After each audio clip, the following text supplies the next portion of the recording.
Welcome to the GOP number 9, the Gobbet Opus, released on 999. Ooh, what a consilience.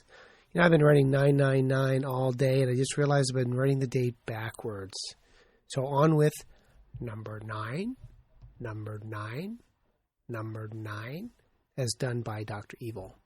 Ar Ess Ay questions from September 15th, 2008.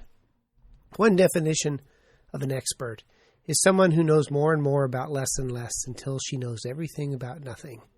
For me, it is the opposite. I seem to know less and less about more and more until one day I'm going to know nothing about everything. Take Ar Ess Ay, please. Today was another day of community-acquired methicillin-resistant Staph aureus infections, and it's Ar Ess Ay, not MRSA, which sounds like a Texan trying to say thank you in French. It's no big deal. The Ar Ess Ay is a plague of toads for the 21st century, and resistant bacteria are no surprise. Antibiotics are used, the organisms mutate, acquire new genes to compensate, and they become resistant. Simple, intelligent, evolution. But here's what I do not understand. And once I start talking about evolution, I usually start talking out my butt. But resistance is costly for organisms. It takes more energy to reproduce. It takes more energy to make the resistance proteins. Resistant organisms often multiply slower. As a rule, in an antibiotic-free environment, Ar Ess Ay should be outcompeted by sensitive strains and should not survive in the community. Hospitals? Yes. Nursing homes? Yes. Pig farms, a big source of Ar Ess Ay in farmers? Yes. These are antibiotic-rich environments and should select for Ar Ess Ay. But the community? Not only is Ar Ess Ay surviving in the community, it is supplanting the susceptible strains.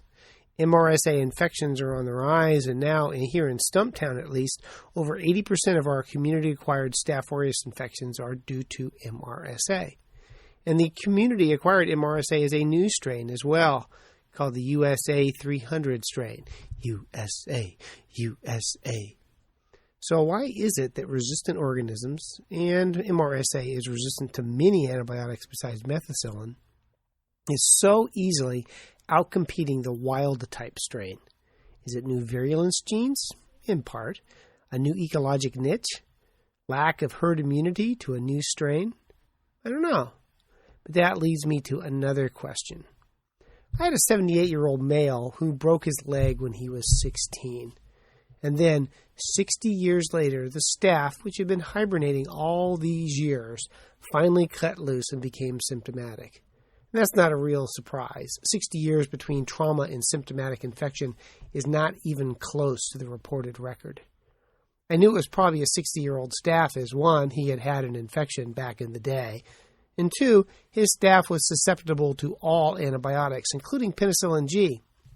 It's like looking into your backyard and seeing a Neanderthal walking by, or should I say a Neanderthal. The past 50 years have seen the intense pressure of antibiotics and other medical interventions on Staph aureus. Better nutrition, vaccines, etc. have all helped to make it harder for Staph aureus to infect human beings. So is the Ar Ess Ay of today really the same Staph aureus of 50 years ago? I mentioned once upon a time a back-of-the-envelope calculation that 50 years of multiplying for a bacteria is about the same as 6 million years of human doubling time. We were 3-foot-high hominids 6 million years ago, a.k.a. Lucy. What changes have occurred in Staphylococcus over the last 50 years in the antibiotic era? Do we have a new species? Is this really the same Staph aureus as 50 years ago, or has there been enough change in the DNA of the organism that we should declare it a new species? Have we missed the evolution or even the evolution of a new species? Is the Ar Ess Ay the equivalent of H. sapiens pushing out Neanderthals? Have I had one too many IPA today? I don't know. I've asked many microbiologists these questions, and all I get is a "what the hell are you talking about" look. But our inquiring minds want to know. Anyone got an answer? I'd certainly be interested. No references today, just idle speculation. See you next time for a Gobbet Opus.